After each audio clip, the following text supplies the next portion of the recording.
adakah ini orang yang dikatakan memberi sokongan kepada ulama seperti yang Tuan Guru Habib Omar, ataupun ini adalah apakah body language dan juga percakapan yang sedang ditunjukkan? Boleh fikir sendiri lah. Dengan solat ke tu nampak macam gerak-gerak. Oh, tak solat. Kau bodoh sangat sampai solat dengan tak solat pun tak dapat beza.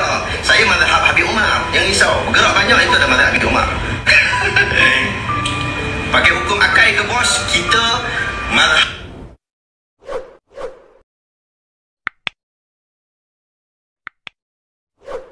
Bukan orang awam dia. Jadi saya rasa kalau ada video yang penuh, berilah kepada kita, kan? Kalau video tu ada di YouTube, berikanlah kepada kita.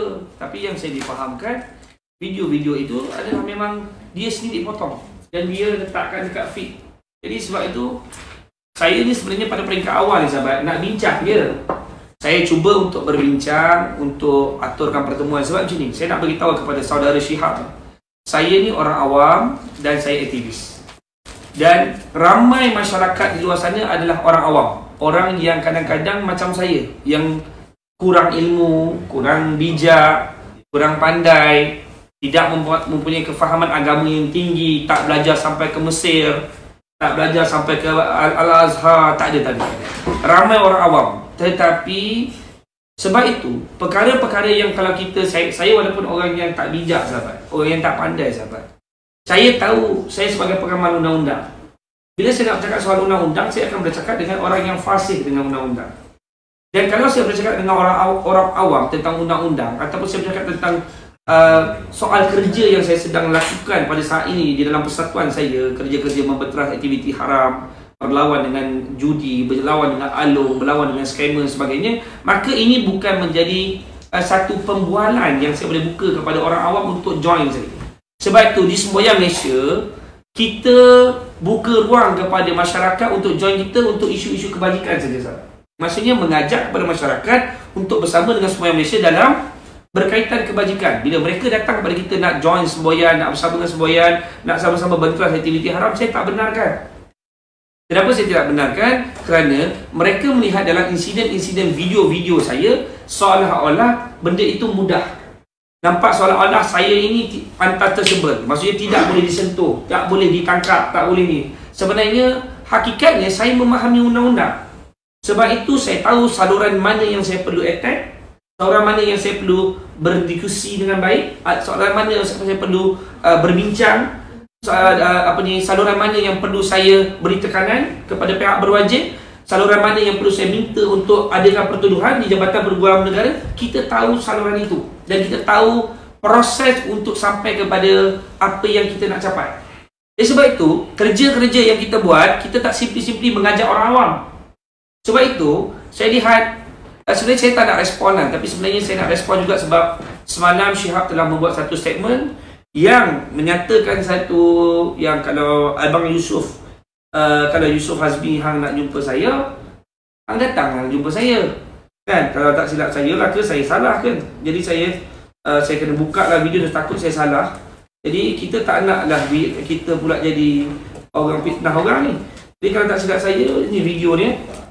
Berkata saya tengok Abang Yusuf Hazmi ada mesej dekat Instagram yang seolah-olah menegur saya tidak hormat kepada para ulama, dan diambil quote saya yang saya kata apa yang dia susah gerak-gerak banyak tu mazhab Habib Umar. Cuba kau tengok Habib Umar punya solat memang banyak bergerak, jadi tak ada isu paksa.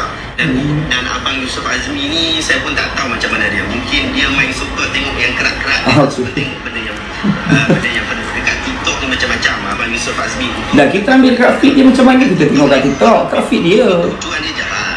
Saya ni tak pernah mengutuk dan mengeji para ulama, tidak pernah mencaci para ulama. Tidak mencaci para ulama. Banyak dalam video saya kata sayangi Habib Umar, saya dah sebut bahawa hormati para ulama. Saya dah sebut terima kasih sayangi Habib Umar.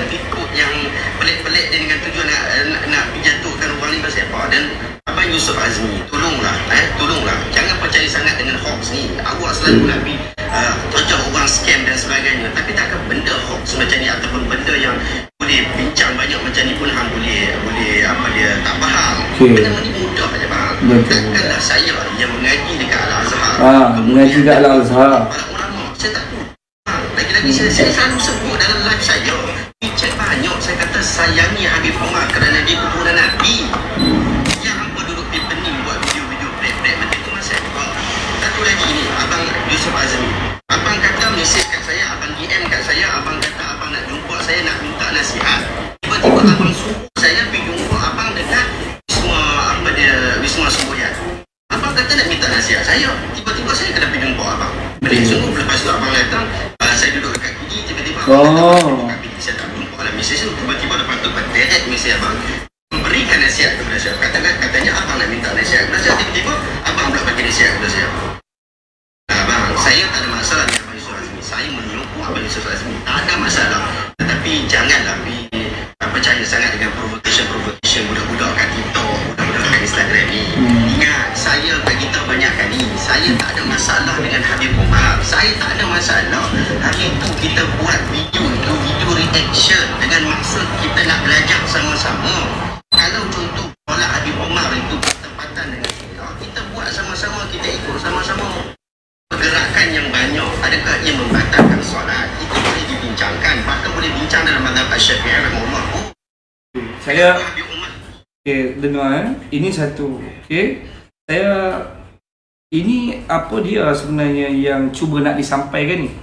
Yang solat ke tu nampak macam gerak-gerak. Tak solat kat awak bodoh sangat sampai solat dengan tak solat pun tak dapat beza. Saya mazhab Habib Umar. Yang risau, bergerak banyak itu adalah mazhab Habib Umar. Ini tujuannya apa? Cuba dengar. Cuba dengar betul-betul apa yang dia cakap. Kita nak dengar supaya kita tahu apa sebenarnya. Nampak macam gerak-gerak. Ini cara apa? Bodoh sangat sampai solat dengan tak solat pun tak dapat beza. Saya mazhab Habib Umar. Yang risau, bergerak banyak itu adalah mazhab Habib Umar. Pakai hukum akai ke bos? Kita mazhab. Dengar sekali lagi, saya tak bagi dengar supaya faham. Adakah ini orang yang dikatakan memberi sokongan kepada ulama seperti yang Tuan Guru Habib Umar, ataupun ini adalah apakah body language dan juga percakapan yang sedang ditunjukkan? Boleh fikir sendiri lah. Dengan solat ke tu nampak macam gerak-gerak. Tak solat kat awak bodoh sangat sampai solat dengan tak solat pun tak dapat beza. Saya mazhab Habib Umar. Yang risau, bergerak banyak itu adalah mazhab Habib Umar. Pakai hukum akai ke bos? Kita mazhab. Jadi sebenarnya dengar. Saya nak kena tunjuk supaya faham kenapa kita dengar Sekejap lagi saya akan jelaskan satu persatu So hari ni kita dapat live. Ada orang report. Faham. Kena stop ke apa? Tadi kita kena 2 hari lepas kita ada buat video reaction secara berjemaah. Boleh ke? Di dalam boleh je. Kena stop. Tapi continue je. Tak boleh live berapa hari? Esok kali. Satu hari je. Seorang ustaz telah memberikan reaction berkaitan tentang isu berkenaan yang kita bincang. Dan video beliau ini agak viral juga. Saya ajak. Assalamualaikum warahmatullahi wabarakatuh. Baru-baru ni viral satu video. Ini cara solat Habib Umar ketika dia solat, macam-macam yang dilakukannya. Gerakan yang cukup banyak. Dia sambil solat dia baca Al-Quran. Pergerakan dia yang begitu selamba ketika solat. Tuan tak boleh tunjuk rakaman lain dekat dalam ni. Dia membaca ayat-ayat. Jadi saya jelaskan dekat sini. Boleh saya cakap? Sebenarnya saya tidak mempunyai sebarang masalah sahabat dengan Syihab ni. Siapa-siapa saja. Dan saya bukanlah golongan agamawan. Saya bukan para ilmuwan. Saya bukanlah orang yang boleh bercakap, bukan arif billah dalam bab Quran, hadis. Saya bukan orang ahli fiqh. Saya bukan ahli hadis. Bukan. Semua bukan.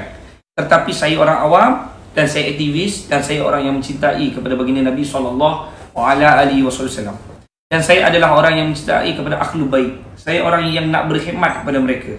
Kerana saya khawatir sahabat, nanti di mahsyar nanti, saya khawatir nanti baginda Nabi SAW tanya kepada kita, apakah yang kita lakukan ketika cucu cicitnya dihina? Apa yang kita lakukan ketika cucu cicit dia sedang dicaci, diberikan ruang untuk orang ramai untuk menyebarkan fitnah, tomahan, tuduhan dan hinaan. Saya nak beritahu. Mungkin Syihab ni dia ingat orang-orang awam yang biasa dia boleh perbodohkan, boleh kelirukan. Mungkin dia rasa dia boleh kelirukan pihak yang berwajib. Dia boleh kelirukan siapa-siapa sahaja, orang-orang awam. Tapi dengan orang yang memahami konsep perundangan, orang yang memahami dalam konsep psikologi, dia faham apa yang cuba dibawa oleh Shihab ni. Saya nak beritahu kepada Shihab, awak mungkin boleh menafikan di media, awak boleh menafikan setiap hinaan, perian, sindiran yang awak lakukan. Kerana apa? Kerana tidak keluar daripada mulut kamu, tapi kamu membuka ruang dan peluang kepada orang ramai. Okey, saya ambil kepada video yang pertama. Awak cakap tentang solat Habib Omar, pergerakan Habib Omar, dan awak cakap apa? Malam ini kita akan membincangkan tentang solat Habib Omar yang bergerak banyak. Jadi okey, saya nak tanya, tujuannya apa? Dia mudah je. Kalau awak nak berdiskusi, awak nak buat satu talk show program, nak bincangkan, awak ambillah panel ataupun awak menjadi panel.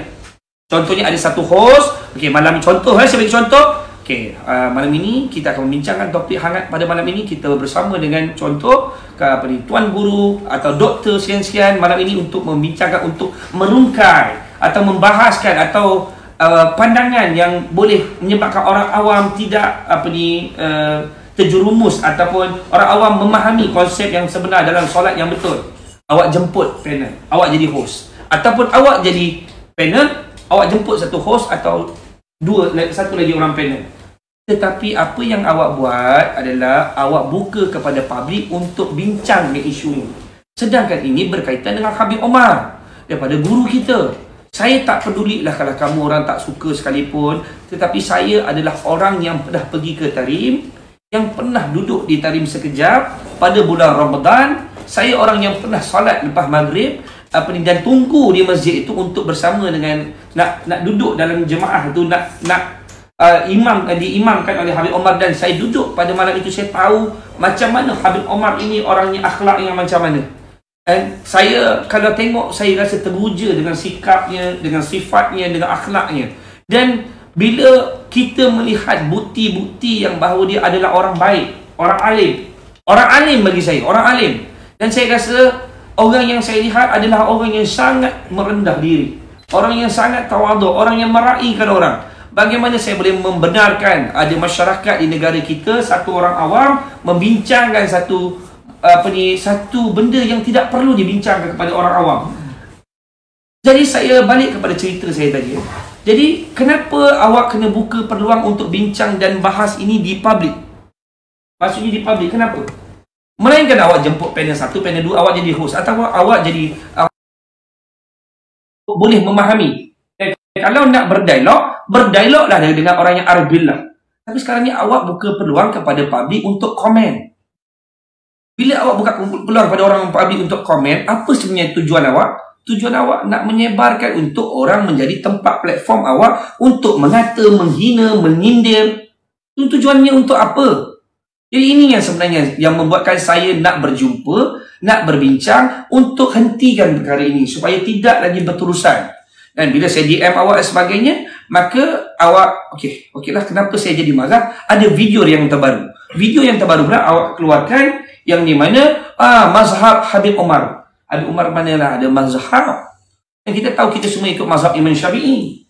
Jadi bila awak sebut dalam keadaan awak ketawa, tujuannya apa sahabat? Tujuan dia begitulah sahabat. Untuk apa orang kata, untuk bagi masyarakat kita ni jadi confused. Dia tanya-tanya. Dengan reaksi yang macam tu kan, kadang-kadang membuka ruang untuk orang komen. Betul. Benda-benda yang kita tak tahu kan, hakikat dia macam mana kan. Dia lain sahabat kalau dia bagi tahu kan, okey, malam ini kita ingin membincangkan tentang bagaimana yang sebelum ini ramai tuduhan atau tomahan berkenaan Habib Omar sekian-sekian. Lepas tu malam ini kita akan panggil 2 orang panel datang jadi host, dan ada host untuk kita bincang lebih terperinci daripada doktor sekian-sekian. Okeylah. Tapi ini bila dia dalam keadaan ketawa, dalam keadaan macam masa Habib Omar, apa anda tak tahu? Kalau solat tak solat, ini apa dia sebenarnya? Ini bukan kesindiran dan memerdi. Dia panel sendiri. Dia panel sendiri. Jadi saya nampak ini sudah melampaui batas. Jadi saya nak beritahu kepada Shihab, hentikan perkara yang awak sedang lakukan ini kerana awak telah menyebabkan memutarbelikkan keadaan orang awam ni. Awak telah mengelirukan orang awam. Awak telah menyebabkan orang yang kurang ilmu macam saya. Saya ni orang yang macam kurang ilmu, kurang fasih, bukan orang ni. Jadi awak buka ruang kepada saya untuk komen. Awak beri ruang kepada saya untuk komen. Awak beri masyarakat ruang untuk komen. Ini tujuan awak apa? Lepas tu bila saya DM awak, okey, awak ada keluarkan satu video yang mengatakan Yusuf Hazmi, Abang Yusuf Hazmi, abang tanya saya dengan ilmiah, kata ya baik nak jumpa saya, tiba-tiba abang post out. Saya post sebab apa? Sebab awak keluarkan kenyataan mazhab Syafi'i, mazhab Habib Omar, mazhab Habib Omar. Tujuannya apa? Jadi saya hantar, saya share ke story saya untuk berjumpa awak sebab awak tak mau jumpa saya. Sehinggalah awak reply yang terbaru, awak jumpa. Kiranya awak cakap awak tak ada di KL. Awak kata awak ada di Melaka. Saya kata kita jumpa di Melaka untuk kita merungkai persoalan ini, untuk selesaikan benda ini dengan baik. Tapi di Melaka awak tak reply saya. Sehinggalah saya naik ke dalam story. Saya dapat ini sudah melampau kerana Habib Omar dipermainkan seperti bola oleh awak ni. Jadi saya kena share kat story saya untuk minta pertemuan. Akhirnya awak DM saya balik. Bila awak DM saya balik, awak bersetuju untuk berjumpa dan saya bersetuju untuk jumpa. Lepas tu awak letakkan perjumpaan itu di rumah awak. Kenapa awak nak jumpa di rumah? Saya cakap, saya sanggup datang ke tempat awak, betul? Dan saya sanggup pergi ke tempat awak, betul? Tapi awak cakap, boleh Bang Yusuf datang ke rumah saya. Abang datang berapa orang? Saya kata saya datang seorang diri. Tapi jumpa di mana? Ni bang alamat saya. Awak bagi alamat kat mana? Awak beri alamat dekat rumah awak. Okey. Kenapa kalau awak rasa awak tidak bersalah dan boleh bincangkan dengan baik, kita bincang di pejabat awak ataupun di restoran berdekatan dengan pejabat awak ataupun di restoran berdekatan dengan rumah awak. Saya dah minta pilihan-pilihan yang saya bagi. Saya tak perlu awak datang ke pejabat saya. Tapi awak tak mampu. Jadi bila awak tak ada tempat pejabat, awak kata pejabat awak di rumah. Tak mungkin saya nak masuk ke dalam rumah awak untuk bincangkan topik yang menjadi topik penting untuk menyelesaikan masalah ini.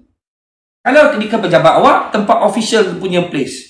Kalau di pejabat awak, mungkin saya boleh bincangkan dengan lebih, orang kata, details apa yang nak dibincangkan. Jadi kalau saya datang dalam rumah awak, katakanlah awak track saya, kan, awak kata barang di dalam, contoh, katakanlah ada barang yang kehilangan dalam rumah awak. Ada perkara yang awak cuba nak membangkitkan kemarahan saya. Tiba-tiba berlaku pergaduhan, perintikahan. Apa yang jadi? Saya dalam rumah awak, bukan tempat official, bukan tempat yang pejabat, bukan di kedai makan, bukan di open space, bukan. Jadi apa kata jadi? Akan berlakulah tindakan laporan polis dan sebagainya. Akhirnya kita ditangkap. Maka kita pula yang dituduh. Jadi sebab itu saya minta untuk berjumpa di mana? Di pejabat. Awak tak ada pejabat, saya kata okey, jom jumpa di pejabat saya di Wisma Semoyang Malaysia. Kita ada tempat yang baik, open space, kita ada bilik meeting, kita ada tempat ruangan yang saya rasa cukup, selesa dan tak ada siapa yang mungkin cederakan awak. Dan tak mungkin saya sebagai orang Islam nak mencederakan saudara Islam yang lain. Tak mungkin. Saya nak mencederakan awak, nak pukul awak, tak ada. Buat apa? Sebab saya bukannya pukul awak, bukanlah orang yang perlu saya lawan. Tapi awak adalah orang yang perlu saya hentikan. Kalau saya nak gaduh, saya gaduh dengan Along. Kalau saya nak gaduh, saya gaduh dengan gangster, toki judi dan sebagainya. Ini awak ni orang yang saya rasa lebih tajam daripada Along tu. Along ni, dia pernah sungguh sahabat. Tak bayar, saya pukul sama you, saya ni. Tapi kalau orang yang boleh menyebarkan di ruang media sosial ini, menyebabkan orang ramai untuk menaburkan fitnah, mengherdik, menghina, mencaci sahabat, rasa mana lebih bahaya? Boleh tak sahabat ni sebagai orang awam? Saya nak tanya sahabat. Sahabat kenal saudara Syihab ni dah berapa lama? Dia tak kenal sangat pun sahabat. Tapi pernah tengok dalam YouTube. Itu saja sahabat. Iyalah, dalam media sosial ni kadang-kadang komen-komen yang dia orang buat ni tak tahu ujung pangkal kan. Tapi komennya melebihi daripada apa yang sebenarnya kan. Kadang komennya daripada video yang satu klip kan. Kehidupan riwayat hidup Habib Omar ni apakah kita tahu kan. Jadi daripada insiden-insiden yang terasing atau insiden yang terpencil kita ambil kan, dan kita komen.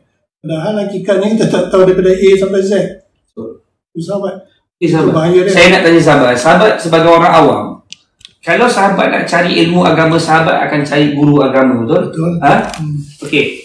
Bukan ke dalam orang menyampaikan ilmu agama sebab sahabat lebih faham, sebab tu saya jemput sahabat. Orang yang nak menyampaikan ilmu agama ni, dia mesti akan sampai sesuai dengan keadaan orang yang nak disampaikan, betul? Betul. Takkanlah budak umur 5 tahun kita terus ajar dia hadis. Orang yang boleh kita terus ajar hadis ni, orang yang ajaib lah umur 5 tahun. Mungkin orang-orang macam orang di Hadramaut Karim tu boleh lah. Tapi kalau budak-budak ni mungkin dia baru mula dengan Quran. Betul sahabat? Ada peringkat-peringkat dia, betul sahabat? Betul. Kan sebab itu dalam pelajaran pun sama. Dia ada peringkat daripada sarjana, pergi diploma, pergi kepada master, pergi kepada PhD. Betul tak sahabat? Adakah boleh terus-terus orang awam terus dapat satu kefahaman yang terus macam ni? Terus boleh kita pamerkan tentang ulama ni sebagai apa komen sahabat pasal ni? Saya tak berapa saya nak tahu apa sebenarnya sebagai orang awam ni. Macam mana sahabat?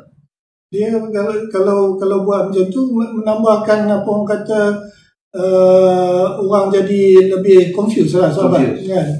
Jadi kalau selama ni kita dah anggap ulama ini ulama yang antara yang terbaik kan, tiba-tiba ada orang pergi cakap benda-benda yang dia buat tak baik kan. Jadi kita sebagai orang awam sahabat akan terpalit dalam minda kita ni sahabat.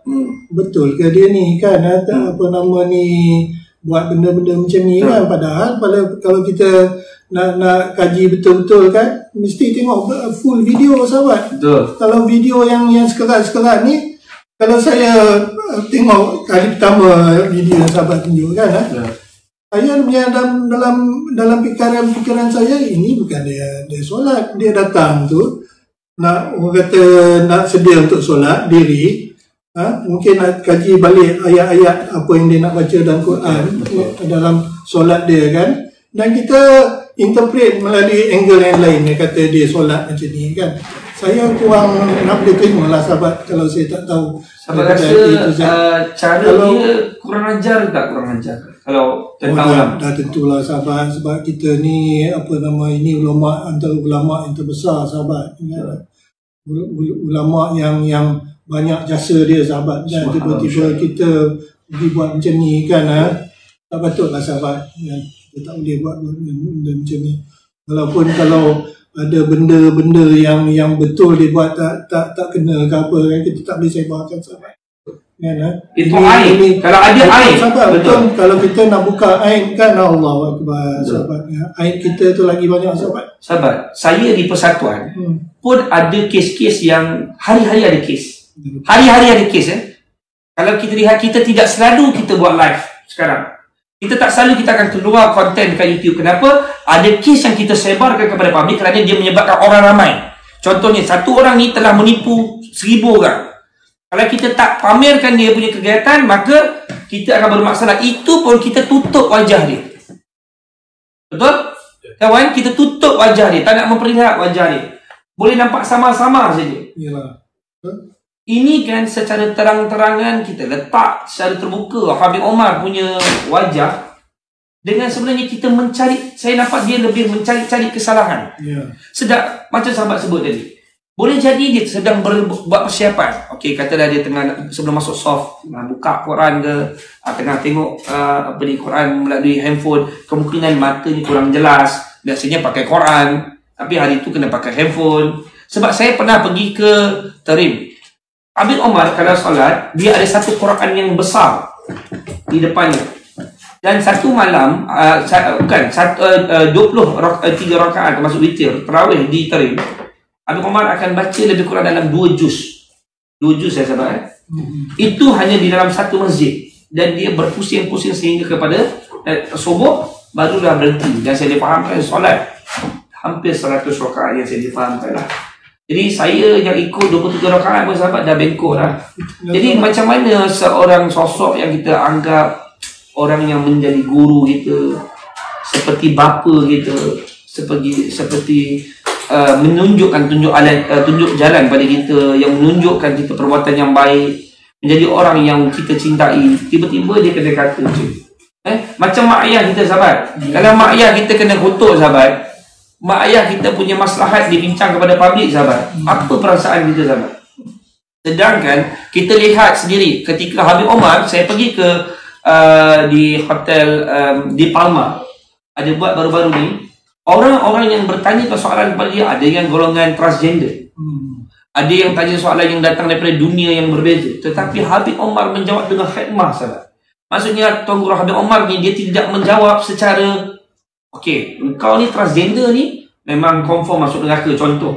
Tidak dijawab dengan begitu. Menunjukkan Habib Omar ni adalah orang yang sangat menjaga-jaga kata-katanya, walaupun orang-orang yang ditanya itu mungkin termasuk diri saya, orang yang melakukan kesalahan, tetap dia menjaga hati.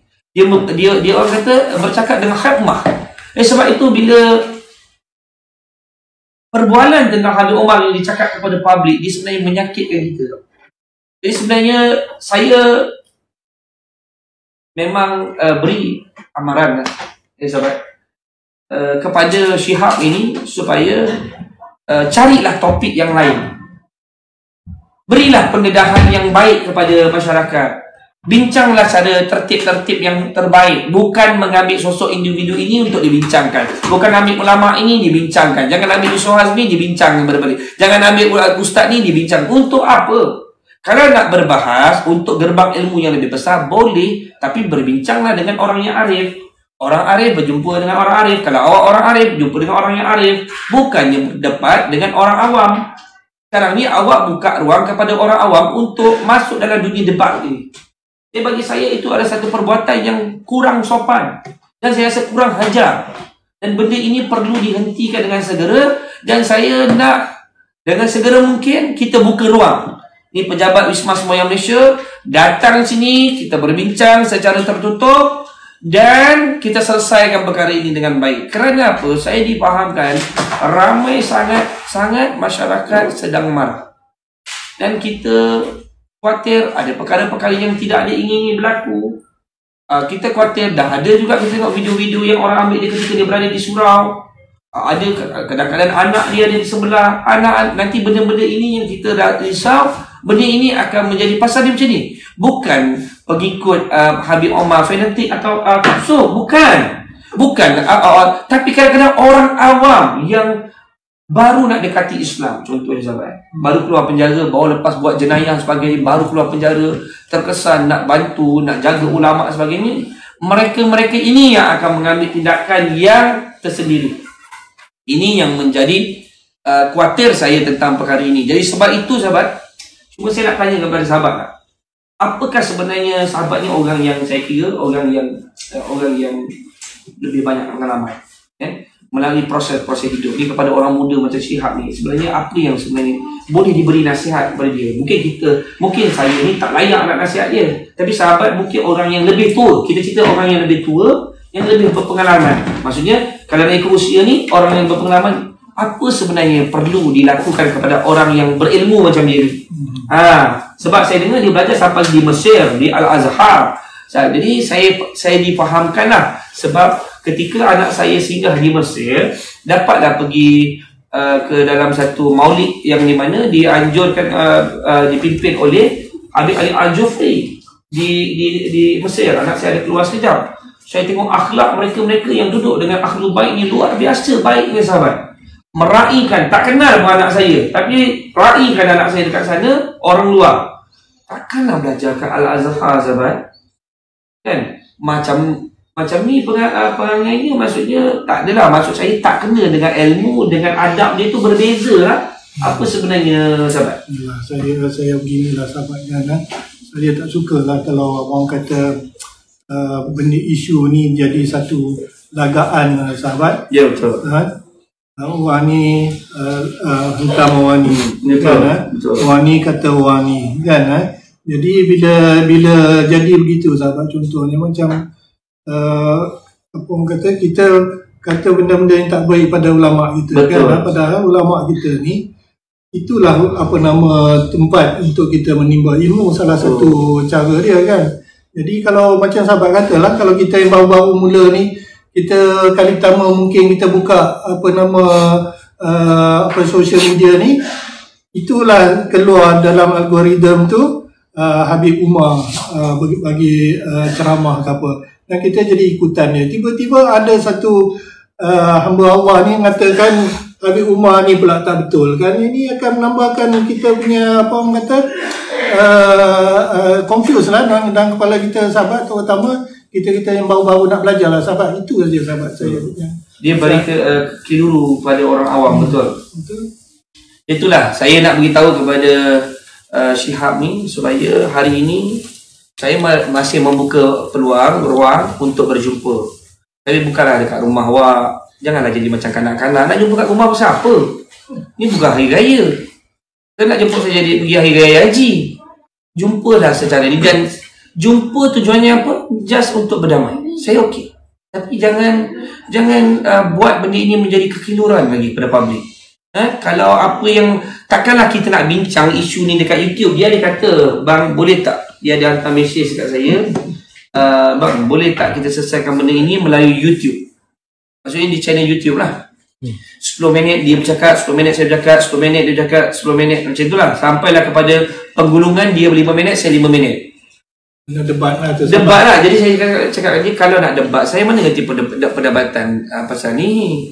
Saya cuma nak beritahu dengan awak supaya berhentilah komen kepada orang dan buka ruang kepada umum. Itu saja. Kalau nak suruh debat, awak pergilah cari orang yang awak layak untuk debat. Saya bukan debat. Cuma kalau nak masuk ring boleh. Saya boleh juga sikit-sikit kan. Macam boleh lah macam sikit boleh sahabat kan. Tapi kalau kuat sangat macam Syihab ni pun saya pun takut juga. Kena pakai wasit dan sebagainya kan. Sebab saya pun tak mampu nak berlawan dengan orang yang sekuat macam ni. Tapi kalau nak ajak debat, saya bukan orang yang perlu debat. Sebab tu dia ajak saya jumpa dekat YouTube semua dah macam budak-budak saya rasa. Jadi saya rasa tak perlu nak jumpa di dalam YouTube. Kita jumpalah secara berdebat dan selesai benda ni. Dan kalau saya salah, saya juga minta maaf. Mudah saja. Cuma saya nak dia duduk berdepan untuk menyelesaikan maslahat yang sedang merungkai kepada masyarakat hari ini yang dah jadi keliru pasal dia. Jadi berhenti. Saya rasa sudah berhenti dan saya buka ruang. Jadi boleh berhubung dengan sekretariat saya ataupun berhubung melalui DM saya melalui IG. Saya menjamin tidak ada berlaku sebarang kekasaran, tidak akan berlaku sebarang orang kata pukul-memukul. Tak ada. Kita jumpa di pejabat secara official. Kita akan bincang dengan disaksikan dengan kamera yang akan direkod. Supaya kita pun tak nak dia kata dia datang sini dia kena pukul. Jadi kita rekod. Jadi sebab ada yang dia cakap kat statement pun dia tak mengaku. Dia kata dia tak pernah lihat Habib Umar. Dia kata dia tak kata Habib Umar. Tapi yang disengang sebut-sebut dia semua pasal Habib Umar. Sebab itu saya malah nak cerita panjang. Jadi saya tunggu awak pada masa yang terdekat. Sebab jangan sampai orang awam yang pergi jumpa pada awak lah. Saya doa supaya tak begitulah. Sebab bila okeylah saya bersetujulah bila awak cakap kalau dari segi adab saya perlu datang jumpa awak. Okey, semua saya ikut. Saya akan datang jumpa awak. Kalau dari segi adab awak kata saya kalau orang yang nak berjumpa nak minta nasihat, saya rasa awak tak faham tentang bahasa reverse psychology. Bila saya kata saya nak datang jumpa awak untuk minta nasihat tu, awak faham lah sebenarnya saya sedang marah. Saya sedang marah dan saya nak awak hentikan perkara ini segera. Tapi awak ambil bulat-bulat tu, konon-kononnya awak boleh menasihati saya. Okeylah, alhamdulillah. Tak apalah. Saya ambil awak orang yang boleh menasihati saya sebab saya kurang ilmu. Tapi sekarang ni, jom kita berjumpa dengan keadaan yang segera. Jadi insyaAllah, saya beri peluang kepada awak. Kita berhubung melalui DM, melalui IG ataupun kontak hotline number. Kita bincang. Saya akan jamin tak ada perkara apa-apa yang berlaku yang tidak diingini. Jadi itu saja. Jadi insyaAllah, wabillahi taufiq wal hidayah. Wassalamualaikum warahmatullahi wabarakatuh.